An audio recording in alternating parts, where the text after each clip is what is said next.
இன்னைக்கு தலை டாஸ்கில் பங்கு பெற்றவங்க சுபிக்ஷா, எஃப்ஜே, கானா வினோத் அண்ட் சபரி. இந்த 4 பேரும் தான் தலை டாஸ்கில் பங்கு பெறாங்க. உண்மையாலுமே செம்ம டாஸ்க்கு. ஆனால் இதில் ஒரு விஷயம் பார்த்தீங்க அப்படின்னா, சக வீட்டார்கள் எடுத்தது தப்பான ஒரு முடிவு. அந்த முடிவை கடைசியாக என்னன்னு சொல்கிறேன்.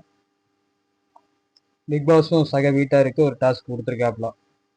அதாவது வரிசைப்படி தான் வந்து அவங்க நிற்கிற கம்பிகளை எடுக்கணும் அப்படிங்கிற மாதிரி. இதில் முதலாவதாக திவ்யா வராங்க. ஆனால் காரணம் சொல்லி தான் ஒவ்வொருத்தரும் அந்த கம்பியை எடுக்க முடியும். ஃபஸ்ட்டு திவ்யா வராங்க.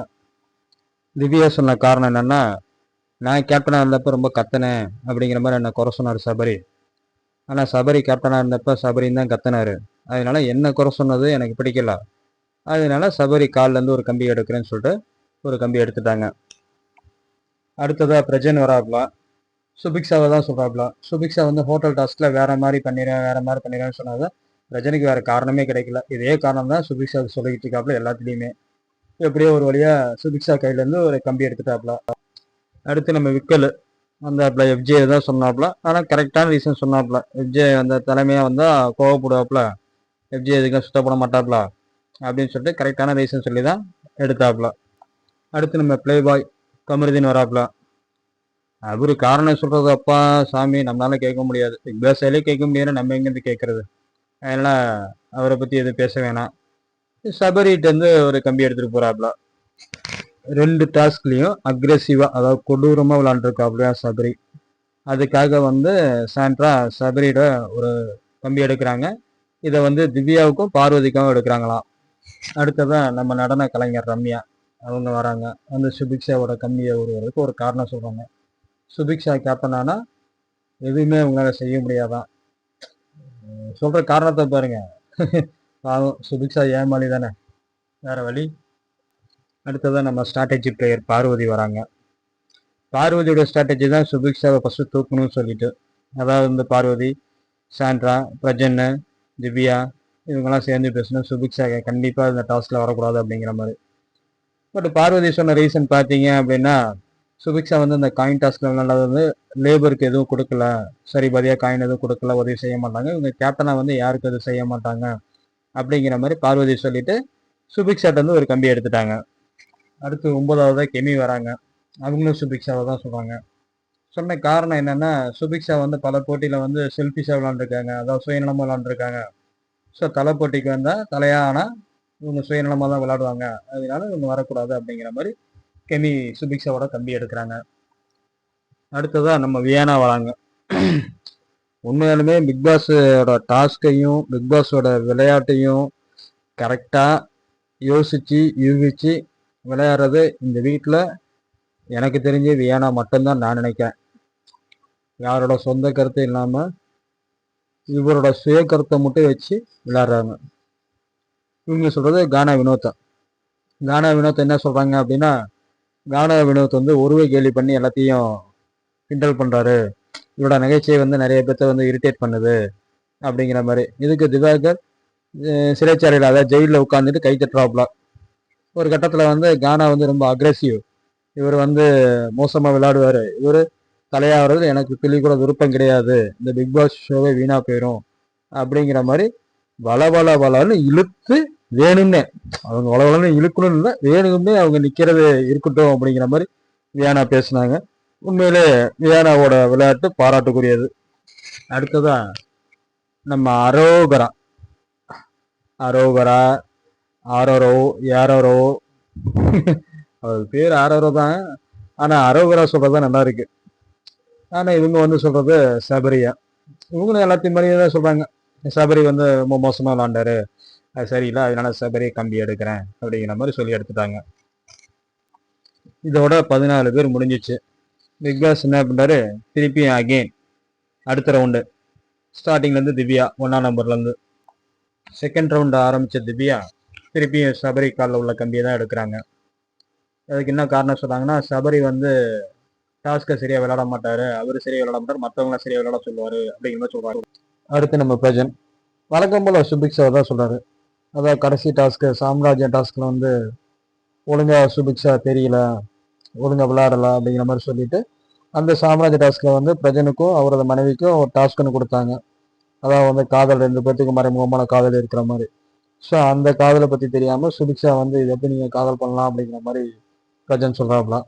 ஸோ டாஸ்கோட உள்நோக்குன்னு அதுதான், அந்த ஸ்கிரிப்ட் எங்களுக்கு கொடுத்தது தான், அது கூட தெரியாம இவங்க விளாண்டுருக்குறாங்க. அப்படிங்கிறப்ப இவங்க தலையா வந்து ஒன்றும் சாதிக்க போறது இல்லை அப்படிங்கிற மாதிரி பிரஜன் சொல்லிட்டு சுபிக்ஷா கையில இருந்து ஒரு கம்பியை பிடிங்கிட்டாரு. விக்ரம் வராப்ல. விக்ரம் எஃப்ஜே தான் சொல்றாரு. எஃப்ஜே வந்து ரொம்ப கோவப்படுவாப்ல. இவர் தலையானா சரிப்பட்டு வராது, ரொம்ப அசிங்கமா இருக்கும். ஆனா வந்து இவர் தலையானாருன்னா வீடு 2 ஆகாது, 200 துண்டாகும் அப்படிங்கிற மாதிரி விக்ரம் சூச்சமா சொல்றாப்ல. உண்மை அதுதானே. எஃப்ஜே வந்தாப்புலன்னா பாருங்க, இந்த வாரம் கேப்டன்ஷிப் வந்து எஃப்ஜே தலைமையில பெரிய ரவுடி தலைமையா தான் இருக்கும், கேடுகட்ட தலைமையா இருக்கும்.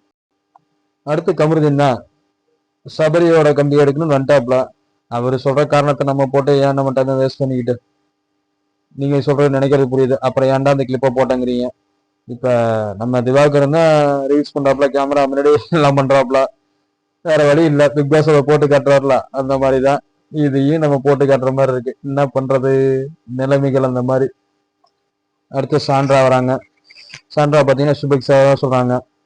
அந்த சாம்ராஜ்ய டாஸ்க்ல வந்து சாப்பாட்டில் சர்க்கரை போடுவேன், சாப்பாட்டை சரியில்லாமல் உப்பு அதெல்லாம் போட்டு ஏதாவது சாப்பாடை வேஸ்ட் பண்ணுவேன், அதாவது வேற மாதிரி கொடுக்கலாம், அது வேற மாதிரி டாஸ்க் விளாடலாம் அப்படின்னு சுபிக்ஷா சொன்னாங்க. அது எனக்கு சரியா படலாம்.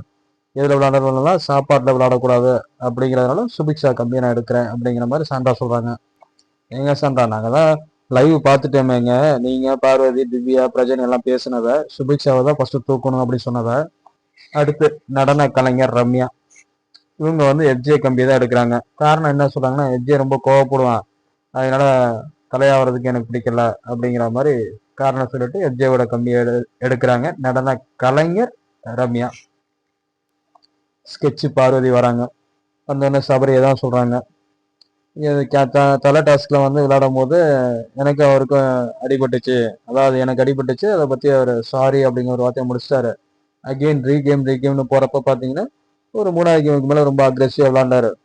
ஸோ அவர் ரொம்ப மோசமான பிளேயரு, இவர் தலையா இருந்தா ஒன்றும் விளாட முடியாது, யாருக்கு அது நல்லா செய்ய மாட்டாரு அப்படிங்கிற மாதிரி சொல்லிட்டு, இதுல பெரிய காமெடி என்னன்னா கானா வினோத்தும் சபரியும் 2 பேரும் நடுவுல ஒரு கம்பியை பிடிச்சிட்டு இருந்தாங்க. அந்த கம்பி எடுத்துட்டாங்க. கானா வினோத்து கடுப்பாயிட்டாரு. ஏமா சொன்னது அங்க கம்பி ஏமா இங்க பிடிக்கிற அப்படின்னு கானா வினோத்து கிண்டலா பேசுறாப்ல. அதுக்கு பார்வதி சொல்றாங்க, ஒரே கல்லுல 2 மாங்கா, 2 பேர்த்தையும் பிடிக்கிட்டேன்ல அப்படிங்கிற மாதிரி சொல்லிட்டு போறாங்க. அந்த டைம் கானா வினோத்தோட கவுண்டர் கொஞ்சம் ரசிக்கிற மாதிரி நல்லா இருந்தது. அடுத்ததான் அமித் வந்தாப்ல. சுபிக்ஷா சொல்றாப்ல, சிம்பிளான ரீசன் சொல்றாப்ல, இவங்க தலைமை பொறுப்புக்கு என்ன தயாராகல, இவங்க இன்னும் ஒரு சில வாரம் போனாதான் தலைமை பொறுப்புக்கு இவங்க சரி வருவாங்க அப்படிங்கிற மாதிரி சிம்பிளா ஒரு ரீசன் சொல்லிட்டு சுபிக்ஷா காலில் உள்ள கம்பியை உருவிட்டாப்ல. அடுத்து கெமி 9ஆம் நம்பரா வராங்க. இவங்களும் வந்து சுபிக்ஷாவை தான் சொல்றாங்க. என்ன காரணம் சொல்றாங்கன்னா, சூப்பர் டெலக்ஸ்ல வந்து சாப்பாட்டுக்கு உப்பு போட்டதுக்கு சாப்பாட்டை வச்சு கேம் விளாடுறீங்களா அப்படின்னு கேட்டாங்க. ஆனா இவங்களே வந்து அந்த சாம்ராஜ்ய டாஸ்க்ல வந்து சாப்பாட்டை வச்சு கேம் விளாடலாம்னு சொல்லிட்டு சொன்னாங்க. ஸோ அதனால வந்து இது சரி வராது அப்படிங்கிற மாதிரி சொல்லிட்டு, ரொம்ப மோசமான பிளேயர் அப்படின்னு சொல்லிட்டு சுபிக்ஷா கையில உள்ள ஒரு கம்பியை பிடுங்குறாங்க. பாவம் சுபிக்ஷா ரொம்ப டேஞ்சர்ல நிக்கிறாங்க. கம்பியை எடுத்தோன்னே சுபிக்ஷா கீழே இறங்கிட்டாங்க, அவங்க ஆட்டத்தோட்டு விலகிட்டாங்க. ஒரு மனசாட்சின்னு ஒண்ணு இருக்கணும். கேம் தான் ஆக்சுவலா 3 பேர்ல 4 பேர்ல 3 பேர் வெளில போய் தான் ஆகணும். பட் யாரு ரொம்ப டிஃபிகல்ட்டா இருக்கிறாங்களோ அவங்களே போய் பண்ணிட்டு இருக்காங்களே. எஃப்ஜே ரொம்ப ஸ்டைலா நிக்கிறாப்ல, எஃப்ஜேட்ட உள்ள கம்பி எடுத்துருக்கலாம்ல. நிறைய பேர் பாத்தீங்கன்னா எஃப்ஜேட்ட உள்ள கம்பியை எஃப்ஜே டார்கெட் பண்ணவே இல்லை, எஃப்ஜே வந்து விக்ரம் மட்டும்தான் டார்கெட் பண்றாப்ல. ஸோ விக்ரமுக்கு அனலைஸ் பண்ணிட்டாப்ல, விக்ரம் எஃப்ஜே தேவையில்லாத ஒரு பர்சன் அப்படின்னு அனலைஸ் பண்ணிட்டாப்ல. ஸோ மற்ற வீட்டாருங்களை வந்து எஃப்ஜேவை அனலைஸ் பண்ணிக்க தெரியலையா, இல்லை எஃப்ஜே சும்மா டம்மின்னு நினைச்சிட்டாங்களான்னு தெரியல. பாவம் சுபிக்ஷா உள்ள போய் அழுகுறாங்க. கேம்ல ஜெயிக்கிறது தோக்குற சகஜம்தான், பட் ஆனா எல்லாரும் சேர்ந்து ஒருத்தரை டார்கெட் பண்ணி தோக்க வைக்கிறதுங்கிறது ரொம்ப கொடுமையான விஷயம் தானே. பாவம் பாவம் ரொம்ப அழுதுட்டு இருக்கிறாங்க. என்ன பண்றது, சூழ்நிலை அந்த மாதிரி. திரும்பவும் நான் வினோத் அண்ணனை தான் சொல்ல போறேன் அப்படின்னு வியானா சொல்லும் போது எல்லாத்துக்குமே சிரிப்பு வந்துச்சு. வினோத் அதுக்கு என்ன சொல்றாப்லன்னா, அம்மா நீ 2 கம்பி கூட எடுத்துட்டு போமா, தயவு செய்து பேசாம போமா அப்படிங்கிற மாதிரி வினோத் சொல்றாப்ல. வியானா நான் காரணத்தை சொல்லியே தான் ஆவேன் அப்படிங்கிற மாதிரி சொல்றாங்க. இவர் வந்து ஒரு கிளாரிட்டி ஸ்பீச் இவர்கிட்ட இருக்காது. ஒரு பிரச்சனைன்னு வந்துச்சுன்னா அந்த பிரச்சனை மேல பிரச்சனையை போட்டு ஜவுமுட்டா மாதிரி இழுப்பாரு. இவர் சரிப்பட்ட வர மாட்டாரு அப்படின்னு அவங்களுக்கு உண்டான ரீசன். ஆனா கரெக்டா தான் சொல்றாங்க ரீசனு. ஆனா ஜவுமுட்டா மாதிரி வளவளன்னு வேணும்னே வளவளன்னு இழுத்து சொல்றாங்க. அதுதான் வியானாவோட ஸ்டைலு. சரி ரைட்டு. கானா வினோத் என்ன பண்ணாப்புல பாவம் கடுப்புல நிக்கிறாப்புல கானா வினோத். இதுக்கு நடுவுல கேமராமேன் உடனே திவாகர் சைடு கேமரா திருப்புறாப்புல. ஷாட் ஆனா சூப்பரா இருக்கு. ஏன்னா வினோத்தோட காலில் உள்ள கம்பியை பிடுங்குறப்ப திவாகர் சிரிக்கிறது உண்மையிலே அந்த ஷாட்டை ரசிக்கும்படி நல்லா இருக்கு. அடுத்து அரோகரா. அரோகரா இவங்க வந்து சபரியா தான் சொல்றாங்க. அரோகரா அரோகரான்னு சொல்ல முடியாதுங்க, அரோகரான்னு தான் சொல்லுவேன். சபரியா சொல்றாங்க. அதாவது இப்ப இருக்கிற கேப்டன்ஷிப்பை சரியா மெயின்டைன் பண்ண முடியல, இப்ப திருப்பியும் தலையா வந்தா நீ என்ன கிளிப்பா அப்படிங்கிற மாதிரி சபரிய சொல்லிட்டு சபரிட்ட இருந்து ஒரு கம்பியா மீறி கானா வினோத்துல இருந்து புடுங்குற மாதிரி புடுங்கிட்டு ஐ மீன் புடுங்குற மாதிரி ஆக்டிங் கொடுத்து சபரிட்ட புடிங்கிட்டு போயிட்டாங்க. இதுக்கு நடுவில் பிக் பாஸ் ஒரு அனௌன்ஸ்மெண்ட் கொடுக்குறாரு. அதாவது இந்த டாஸ்க் ஆரம்பிச்சு 1 hour ஆயிருக்கு அப்படின்னு சொல்லிட்டு. உண்மையிலே ரொம்ப டிஃபிகல்ட்டான டாஸ்க்கு, கஷ்டமான டாஸ்க்கு தான். கிட்டத்தட்ட இந்த 1 hourல ஒருத்தர் தான் வெளில போயிருக்காங்க. சுபிக்ஷாவும் சும்மா சொல்லக்கூடாது, ரொம்ப டஃப்பாக தான் விளாண்டாங்க சுபிக்ஷாவும். ஸோ இந்த 3 பேர் இந்த 1 மணி நேரத்தில் நிற்கிறாங்க. இதில் யார் யார் போகிறாங்க என்னன்னு சொல்லிட்டு பார்ப்போம். அடுத்து 3வது ரவுண்டு திவ்யா வராங்க. திருப்பி சபரியை தான் சொல்கிறாங்க. சபரி வந்து இங்கே நல்ல பேர் வாங்க வரல, யாருங்க நல்லவங்க கிடையாது, அதான் இந்த வீட்டில் வந்து குட் புக்ல இருக்கணும் அப்படின்னு நினைக்கிறாப்ப சபரி. ஸோ அந்த மாதிரி இங்கே பண்ண முடியாது. அப்படியே இருந்தாலும் வந்து பாதி பேர்த்துக்கு நல்லா வரும், பாதி பேர்த்துக்கு நல்ல ஒரு இல்லாத மாதிரியும் ப்ரொஜெக்ட் ஆகுது. அதனால சபரி கம்பியை நான் எடுக்கிறேன் அப்படிங்கிற மாதிரி எடுத்துட்டாங்க. அடுத்து பிரஜன். இவரும் சபரியை தான் சூஸ் பண்றாரு. சபரி கேப்டன் ஆயிட்டாப்ல. அடுத்து கேப்டன் சபரி ஆகக்கூடாது, இன்னும் பல பேர் கேப்டன் ஆக வேண்டியதை நான் பார்க்க வேண்டியது இருக்கு, அதனால சபரி கம்பியை நான் எடுக்கிறேன் அப்படிங்கிற மாதிரி பிரஜன் சொல்லி எடுத்துட்டாப்ல. அடுத்து விக்ரம் வராப்ல. எஃப்ஜேவை தான் சொல்றாப்ல திருப்பியும். ஆனா இந்த வாட்டி கொஞ்சம் சூப்பரா சொல்றாப்ல. அதான் வந்து எஃப்ஜே தலையானாப்லனா கொஞ்சம் வேற மாதிரி பிரச்சனையா தான் இருக்கும் அப்படின்னு சொல்லிட்டு அதுக்கு காரணமும் கரெக்டா சொல்றாப்ல. ஒரு பிரச்சனை போய் அப்பதான் முடியும், அந்த பிரச்சனை முடிகிற நேரத்துல தான் இவர் வந்து அதை ஊதி பெருசா ஆக்குவாப்ல. ஊன்னு சொல்லிட்டு கத்தி சத்தம் போடுவாப்ல. அதனால இவர் தலையானா அதுக்கு சரிப்பட்டு வர மாட்டாப்ல அப்படிங்கிற மாதிரி எஃப்ஜேட் வந்து ஒரு கம்பியை பிடிங்கிட்டாப்ல. அடுத்ததான் நம்ம கமருதீன் சாரு. இந்த சாரை பத்தி என்ன பேசுற, டம்மி பீஸ். இது சொல்ற ரீசனே வேஸ்ட். எப்பயோ முதல் வாரத்துல நடந்த வாட்டர் டாஸ்க்கு கொண்டு வந்து இப்ப பேசிட்டு இருக்காரு லூசு மாதிரி. லூசு மாதிரி இல்ல, லூசு தான். ஆனா எப்படி பொம்பளைங்களை மட்டும் கரெக்ட் பண்றாப்லன்னு தெரியல. பார்வதி, ஆரரோ, இதுக்கு முன்னாடி ஏற்கனவே 2 3ங்கிறானுங்க வெளியில பிக் பாஸுக்கு முன்னாடியே. நம்ம அதை பத்தி பேச வரல, ஆனா எப்படி இந்த மாதிரி பேசுறாலும் எப்படி அதை மட்டும் கரெக்ட் பண்ணி அந்த விஷயத்துல மட்டும் கில்லாடியா இருக்கப்பலன்னு தெரியலையே. அடுத்து சான்றா வராங்க. இவங்களும் சபரியா தான் சொல்றாங்க. அதான் வந்து காரணம் சொல்றாங்க எப்படின்னா, ஒரு பிரச்சனை நடந்து முடிஞ்சதுக்கு அப்புறம் தான் அந்த பிரச்சனையை சால்வ் பண்ணுறதுக்காக சபரி வருவாப்ல. அந்த பிரச்சனை நடக்கிறப்ப அந்த பிரச்சனையை சால்வ் பண்ணணும் அப்படின்னு சபரியோட இது இருக்காது, என்ன இருக்காது அப்படின்னு சொல்லிட்டு சொல்றாங்க. அதுக்காக சபரிகிட்ட இருந்து ஒரு கம்பியை பிடுங்குறாங்க. இதோட சபரி ஆட்டத்துல இருந்து விலகிடுறாப்புல. அதான் கம்பி எடுத்தா அங்கே நிக்க இடம் இல்லை, அதனால அவரும் அவுட்டு. இப்போ நிக்கிறது பாத்தீங்கன்னா கானா வினோத்தும் அண்ட் எஃப்ஜேவும் தான். எப்பா அடுத்ததான் நடன புயல், நடன சூறாவளி, நடன டெப்போ ரம்யா வராங்க. எக்கா பக்கம் நீ சிரிச்சுக்கிட்டு கானா வினோத்து பேரை தான் சொல்றாங்க. வினோத்தன் நான் கம்பியை தான் எடுக்க பாரு அப்படின்னு சொல்லிட்டு. ஏமா எனக்கு என்ன சொல்றேன்னு தெரியல. வினோத்தையும் கடுப்பாயிட்டாரு. நீ முதல்ல ஏதோ ஒன்று எடுத்துட்டு போ அப்படிங்கிற மாதிரி வினோத்தையும் கடுப்பாய் சொல்லிட்டாப்ல. அடுத்ததா பார்வதி வராங்க. பார்வதி வந்தோன்னே எஃப்ஜேவை தான் சொல்றாங்க. காரணம் என்ன சொல்றாங்கன்னா, எஃப்ஜேக்கும் எனக்கும் வந்து ஒரு பேச்சுவார்த்தை சுமூகமா வராது. நான் ஒன்று பேசுவேன், அவன் ஒன்று பேசுவான், 2 பேத்துக்கு தகராறு தான் வரும், அதனால நான் எஃப்ஜே கம்பி எடுக்கிறேன் அப்படிங்கிற மாதிரி சொல்லி எஃப்ஜே கம்பி எடுக்கிறாங்க. அமித் வராப்ல. அமித்தும் எஃப்ஜே தான் சொல்றாப்ல. ஒரு கோவம் வந்துச்சுன்னா ஒரு கண்ட்ரோல் பண்ண முடியாது, எத்தனை பேர் வந்தாலும் கண்ட்ரோல் பண்ண முடியாது, ரொம்ப மோசமானவர் அப்படிங்கிற மாதிரி அமித் சொல்லிட்டு எஃப்ஜே கம்மியா ஒன்று எடுக்கிறாரு. பாவம் இதுல கானா வினோத்து தான் பாவம். ஒரு கம்பியில எப்படி எந்த பொசிஷன் நிக்கணும், எங்கிட்ட இருந்து எங்கிட்ட வரணும் அப்படிங்கிறது தெரியல. ஆனா எஃப்ஜே ரொம்ப சூட்சமா சுபிக்ஷாட்ட அப்படியே நெருங்கி போனாரு. சுபிக்ஷாவோட கம்பி முடிஞ்சதுக்கு அப்புறம் அப்படி இந்த சைடு அப்படியே வினோத் பக்கம் வந்து கடைசியா வினோத்துக்கு ஒண்ணு இல்லாம ஆக்கிட்டாப்ல.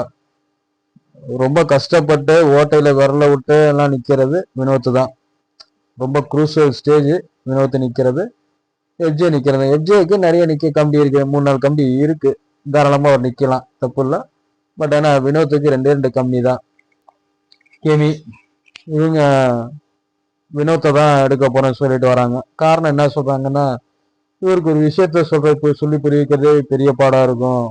ஒரு விஷயம் புரிய வைக்கணும்னா 3-4 தடவை சொல்லி தான் புரிய வைக்கிற மாதிரி இருக்கும். இவர் கேப்டன் ஆகி ஒன்றும் பண்ண போறது கிடையாது அப்படின்னு சொல்லிட்டு வினோத்திட்ட உள்ள ஒரு கம்பியை எடுத்துட்டாங்க. அடுத்ததா வியானா வராங்க. வியானா வந்தோடனே திருப்பி கானா வினோத்தை தான் சொல்றாங்க. கானா வினோத் வந்து பேச விட மாட்டாருங்க. பாருங்க இப்ப கூட என்ன கருத்து பேச விட மாட்டேங்கிறாங்க. ஆனா பிக் பாஸ் என்ன சொல்லியிருக்கிறாங்க, எதுவா இருந்தாலும் காரணம் சொல்லிட்டு தான் அதுக்கப்புறம் கம்பி எடுக்கணும்னு சொல்லியிருக்கிறாங்க. ஆனா இவர் என்ன பேச விட மாட்டேங்கிறாங்க. இல்லையே இப்ப என்ன பேசுறது அப்படின்னு சொல்லிட்டு யோசிக்கிறாங்க. சரியான கவுண்டர், எல்லா பேரும் சிரிக்கிறாங்க. குறிப்பா திவாகர் சிரிச்சதை போடுறோம் பாருங்க. திவாகர் வினோத்தை சொன்னோன்னா நல்லா ரசிச்சு சிரிக்கிறாப்ல.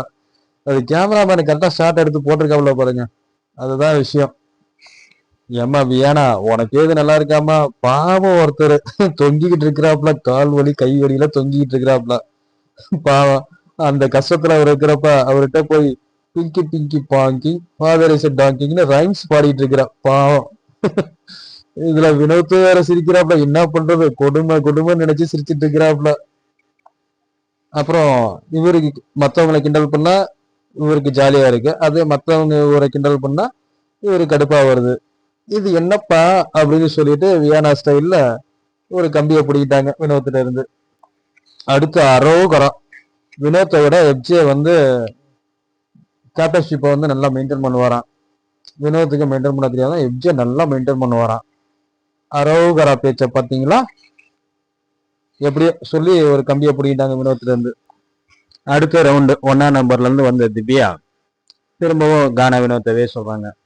காரணம் என்னன்னா, அந்த கோட்டை கட்ட டாஸ்க் வந்து கொஞ்சம் ஒரு மாதிரி பேசினாங்க. இவர் என் டீம் தான், பட் ஆனால் என்கிட்ட பேசினது கொஞ்சம் ஒரு மாதிரி இருந்துச்சு, எனக்கு சரியா வரல, அதனால ஒரு கம்பியை நான் பிடுங்குறேன் அப்படிங்கிற மாதிரி திவ்யா பிடிக்கிட்டாங்க. அடுத்து பிரஜன் வராப்பலாம். பிரஜன் வந்து கானா வினோத்தை தான் சொல்றாப்பலாம். காரணம் என்ன சொல்றாப்பலன்னா, திவாகரை வந்து அடிக்கடி உங்களுக்குறாப்பல, அது சரி நல்லா இல்லை, சரிப்படல அப்படின்னு சொல்லிட்டு கானா வினோத் பாவம் கிட்டத்தட்ட 2 கம்பியில நிக்கிறாப்ல, கை வந்து 2 ஓட்டையில வச்சு நிக்கிறாப்ல. ஆனா ரொம்ப டிஃபிகல்ட். ஸ்டார்டிங்ல இருந்து கானா வினோத் தான் இந்த பிளே சூப்பரா விளையாண்டுருக்காப்ல, அப்படிதான் சொல்லணும். அந்த 2 கம்பியை வந்து பிரஜன் ஒரு கம்பியை பிடிங்கிட்டாப்ல. அடுத்து விக்ரம் வராப்ல. விக்ரம் வந்து எஃப்ஜேவை தான் சொல்றாப்ல. இந்த வாட்டி கொஞ்சம் ஒன்றும் சொல்லிக்கிற அளவுக்கு ரீசன் இல்லைனாலும் ஒரு ரீசன் ஒன்று சொல்றாப்ல. அதான் வந்து ஒருத்தவங்க வந்து ஒன்று செஞ்சுட்டாங்கன்னா அதையே சொல்லி காட்டி திருப்பி அதையே பிரச்சனை பண்ணிக்கிட்டே இருப்பேன் எஃப்ஜே, அதான் நீ வந்து தலையா வரக்கூடாது அப்படிங்கிற மாதிரி சிம்பிளா சொல்லி முடிச்சிட்டாப்ல. பட் பாவம் கானா வினோத் எப்படி நிக்கிறாப்லன்னு பாருங்க. ரொம்ப ஒரே ஒரு கம்பியில லெப்ட் காலை வச்சுட்டு 2 கையை ஓட்டையில வச்சுட்டு பிடிச்சிட்டு நிக்கிறாப்ல, பாவம். பார்க்கவே ரொம்ப எனக்கு கொடுமையா இருந்துச்சு இந்த விளையாட்டு.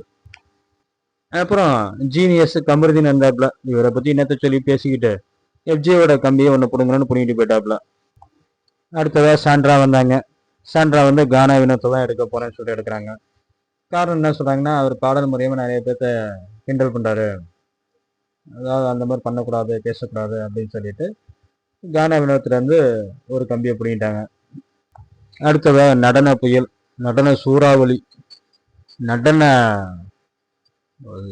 என்ன சொல்றது, நடன பெரிய பெரிய நடனம் அப்படி வச்சுக்க வேண்டியதான். நம்ம சிம்பிளா சொல்ல போனா கரகாட்டம் வந்துட்டாங்க ரம்யா. கானா வினோத் இப்படி நிக்கிறது என்னால பார்க்க முடியல, அதனால நான் அந்த கம்பியை பிடுங்குறேன் அப்படின்னு சொல்லி கம்பியை பிடிங்கிட்டாங்க. ஒரு வழியா எப்படியோ கானா வினோத் மேல உள்ள வன்மத்தினால தேவையில்லாத வர வாரத்துல வெளியே போற எஃப்ஜே, அதாவது நாமினேஷன் ஆனா கண்டிப்பா எஃப்ஜே வெளில போறது உறுதி. பட் ஆனா எஃப்ஜேவை கேப்டன் ஆக்கிட்டானுங்க ஒரு வழியா. இது இந்த வீட்டார்கள் எல்லாம் சேர்ந்து செஞ்ச ஒரு முட்டாள்தனம். இதுல சபரி கேப்டனா இருந்தா பிரச்சனை இல்லை, சுபிக்ஷா கேப்டனா இருந்தா பிரச்சனை இல்லை. ஏன்னா அடுத்த வாரம் சபரி நாமினேஷன் சபரி வெளில போறது இல்லை, சுபிக்ஷா நாமினேஷன் சுபிக்ஷா வெளில போறதில்ல. ஆனா எஃப்ஜே நாமினேஷன் கண்டிப்பா எஃப்ஜே வெளில போவாப்ல. ஆனா வழியில கேப்டன். இந்த எஃப்ஜே கேப்டன் ஆனதுக்கு முழு காரணம் யாருன்னா பார்வதி, திவ்யா, சாண்ட்ரா, பிரஜன் இந்த 4 பேரும் போட்ட திட்டம் தான். ஆனா இந்த 4 பேர்த்துக்கு பாத்தீங்கன்னா சுபிக்ஷா தான் வெளியில போகணும் ஃபர்ஸ்ட் அப்படிங்கிற மாதிரி இருந்தது. அடுத்து சபரி வெளியில போகணும்னு சொல்லி இருந்தது. ஸோ எஃப்ஜேவை வந்து இவங்க டம்மி பீஸ் நினைச்சிட்டு இருந்தாங்க. பாருங்க இப்ப லக்கில் எஃப்ஜே வந்துகிட்டே இருக்காப்ல.